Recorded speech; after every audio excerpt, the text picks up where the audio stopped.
This tutorial is on slip slip knit, or SSK. This is a very common left-leaning decrease stitch. So we have 16 stitches here. We're going to slip slip knit our way down this row to end up with 8 stitches. We're taking these 2 stitches, slip, slip, knit through the back loop. We've now combined these 2 stitches into 1 stitch.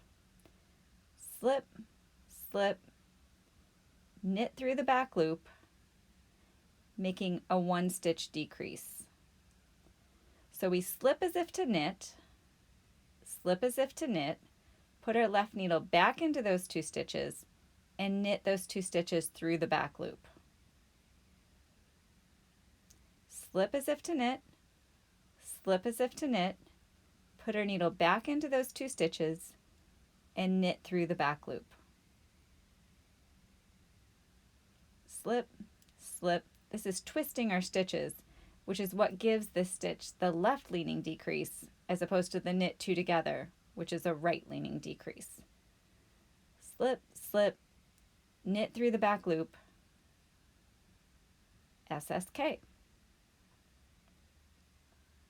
Now we're going to just quickly purl down the back side and then take a look at our stitches on the right side of our work. So here you can see our slip slip knits. We've got 2 rows here going up, slip slip knit stitch combined into 1 row now. You can see that it is a left leaning decrease, and it's a little more obvious than the knit 2 together stitches. It does take that jog to the left.